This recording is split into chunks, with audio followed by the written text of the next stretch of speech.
Once again he was tempted to find his way to London. He must have confused the night before. He had been unable to see where he was going, and had somehow missed his way. But an inner voice warned not to try navigating the lanes again. He didn't want to waste any more time going round in circles. And anyway, there was another way out of this. The Leaf project was supposed to be voluntarily a single phone call to detect supernatural Millery was all it would take was what all it would take to get him out of his nightmares. But before he did that, he wanted to know more what were the sounds he had heard the night before. What was going on in the woods? There was only one way to find out. Matt had pinpointed the spot from which he thought he saw the light coming. It had to be somewhere in front of him. Now, yet he was willing to step off the road. It wasn't because of the story Miss Devil had told him. He doubted there was any chance of this wandering into a bog. It was the wood itself that scared him. It's unnatural, the oncoming promising line. Nature wasn't meant to grow like nature wasn't meant to grow like this. Could how could he be possibly find his way when every pine tree looked the same? When there was no hull, locks, plants, or streams to act as landmarks. And there was something else. The corridors between the trees seemed to go on forever, stretching into a shadowy universe of their own. The darkness was waiting for him. He was like a fly on the edge of a huge web. He made his mind, stepped off the road, and took 20 paces forward, following a single path. The pine needles crunched underneath his feet. Provided he didn't turn left or right, he would be fine. He would let the trees guide him. And if he thought he was getting lost, he would simply follow the path. He would simply follow the same path back to the road, and then he stopped to catch his breath. It really was extraordinary. He felt as if he had stepped through a mirror between two dimensions on the road. It had been a cool, bright spring morning. The atmosphere in the wood was strangely warm, and sluggish shafts of sunlight, a deep, intense green, slanted in different directions. On the road he had heard the twitter of birds and the lowing of a cow in the wood. Everything was silent, as it sounded was more forbidden to enter. Already he saw that he should have brought a compass with him.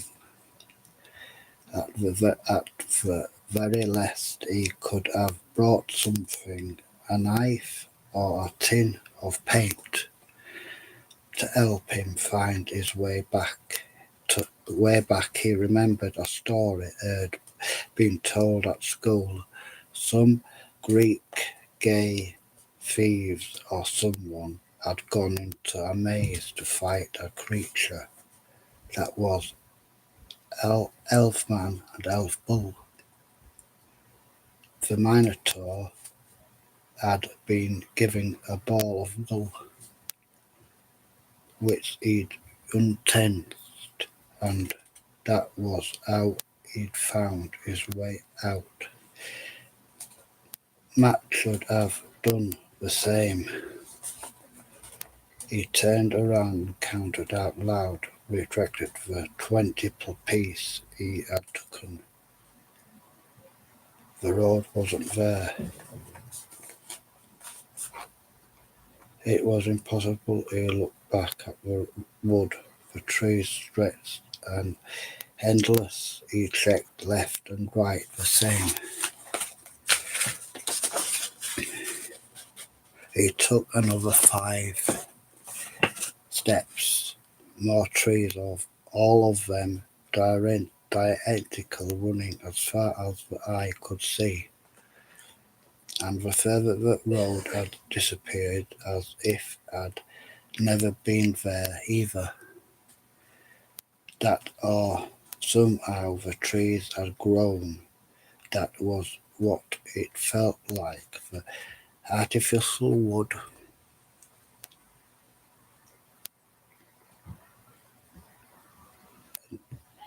and circled him. It had capped him and would never let him go.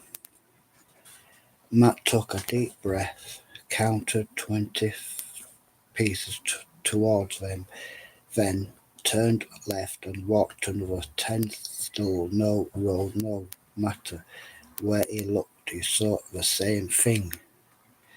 Tall, narrow trucks and a million needles, glooming corridors between them, 100 different directions, but no really chance. Matt stood still, hoping that he would hear a car on its way to leather mailing that would help him find the road.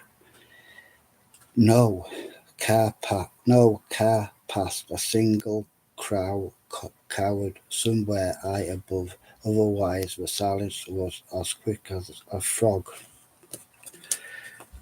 Great! He he shouted out the single word because he wanted to hear the sound of his own voice, but it didn't even sound like him. It was small and weak, muffled by the unmoving trees. He walked on. What else could he do? His footfall was soft on the bed of needles. Measuring out his progress into nowhere, looking up, he could barely see the sky through the dark green canopy. He was getting sick and tired of all the roads had played exactly the same trick on him the night before. But at least they were roads. This was much worse. A glimmer of silver caught his eye quite unexpected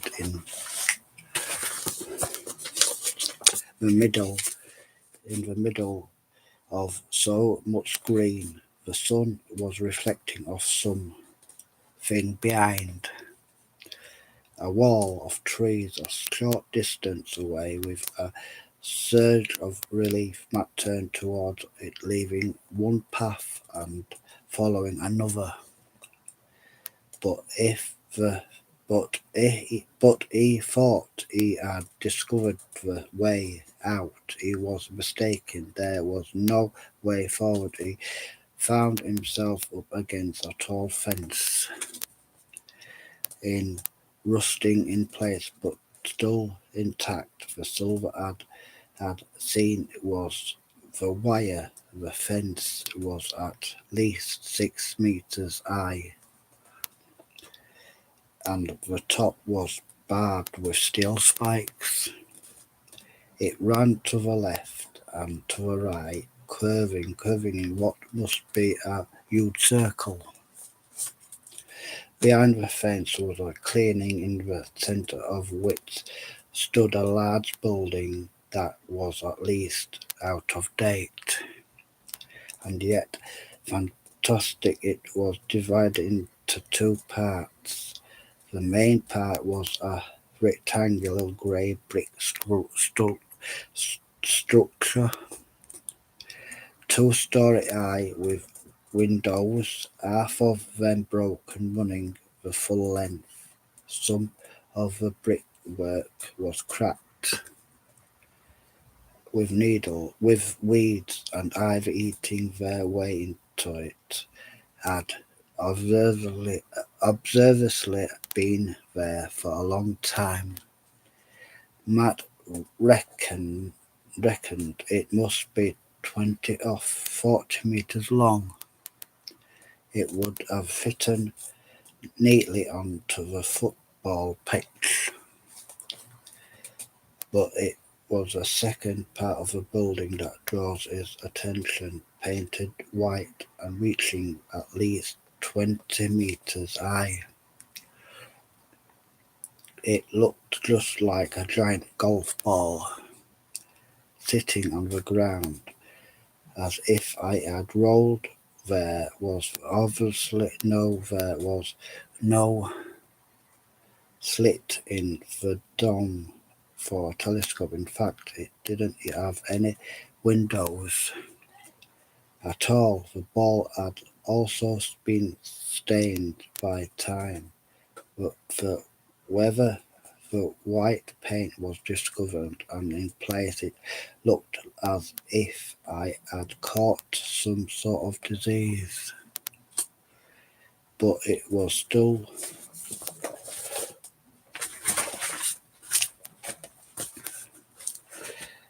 90 impressive. It was the last thing Matt would have expected to find in the middle of the wood.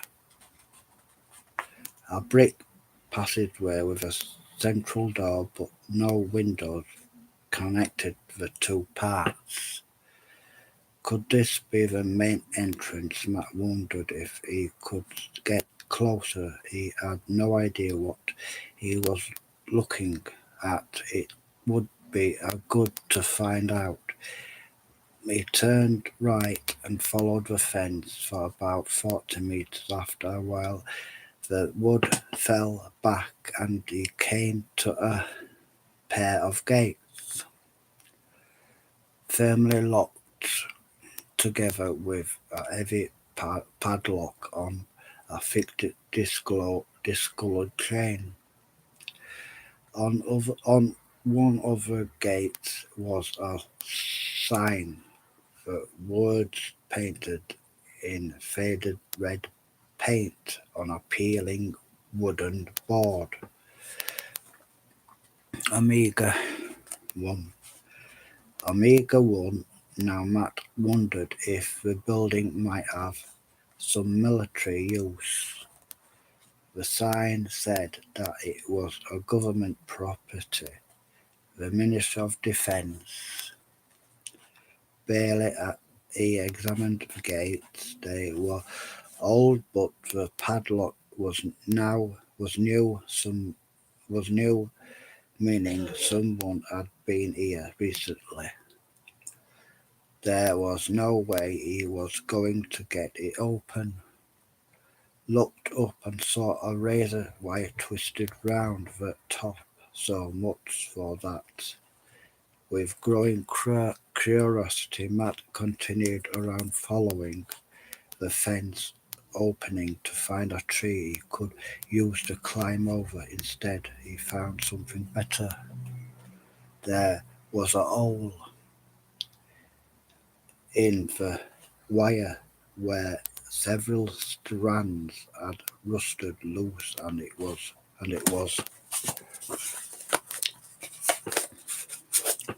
just about big enough to allow him to squeeze through. He gazed at his watch this morning, was wearing on, but he still had plenty of time.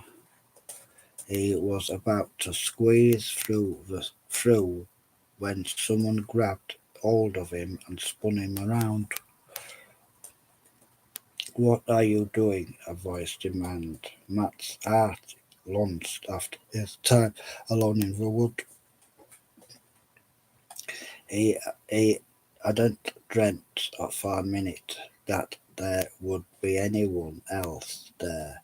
His fist was already curled in self-defense, but when he recognized the fair hair and red face of the man who had approached him in Leicester Malling, the one who had warned him to leave. "I got lost," Matt said, relaxing slightly. "What is the place?" He gestured at the building on the other side of the fence. "It's a power station." Matt studied the man more closely, noticing that he was carrying a shotgun, the two barrels broken over his arm. "You shouldn't be here," the man said. "I told you I got lost. I was looking for. What were you looking for?" "I saw lights in the forest last night. I wondered what they were. Lights, and I heard something strange noises that are sort of a human. Why don't you tell me what's going on around here? You warned me to go away."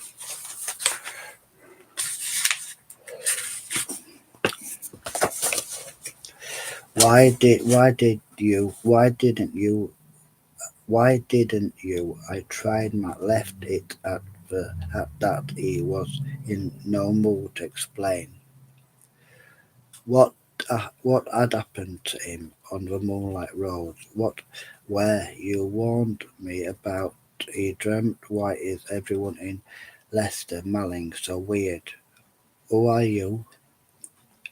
The man seemed to relax a little, but his eyes remained watchful. He rested a hand on the barrel of his gun. "My name is Douglas."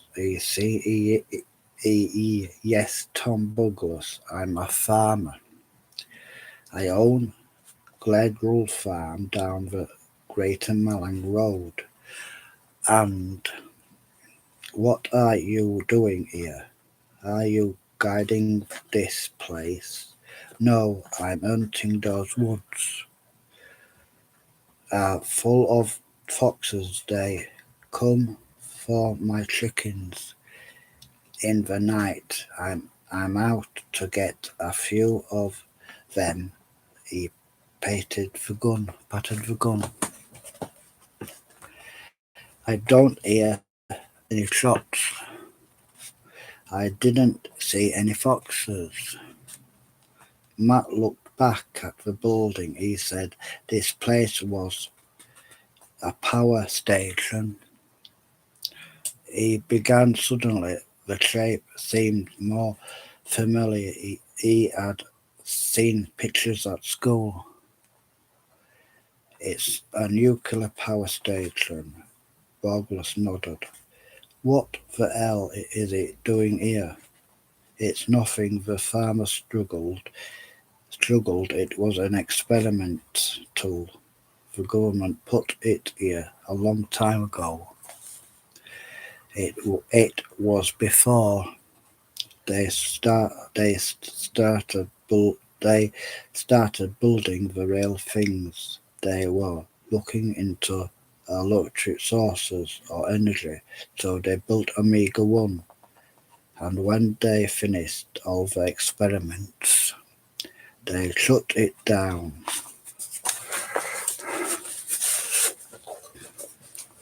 Again, it's empty now. There's nothing there.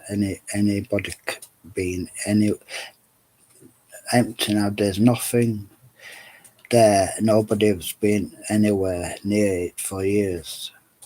They were least night. Matt said I heard them and saw lights. Maybe you were imagining things. I don't have that much imagination. Matt was angry. Why won't you tell me the truth? He went on. You warned me. I was in some sort of danger. You told me to run away, but I can't run away unless I know what is I'm running from. Why don't you tell me what you know? We're safe here. Nobody can overhear us. The farmer was clearly struggling with himself. On the one hand, Matt could see that he wanted to talk, but strong through he was unarmed as well. He was still afraid. How could you begin to understand? He said, at least, how old are you? 14.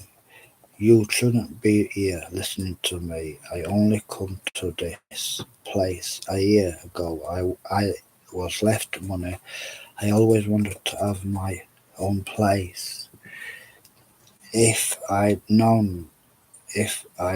even had the faintest idea, if you'd only know what Miss Deverill and the rest of them,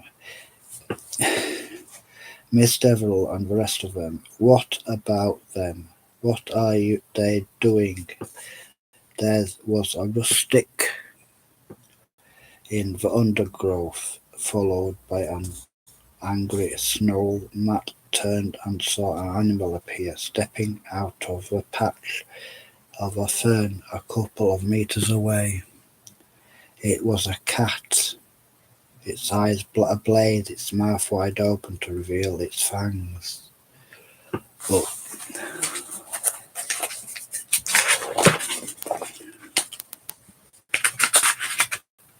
read the rest after. Thank you for coming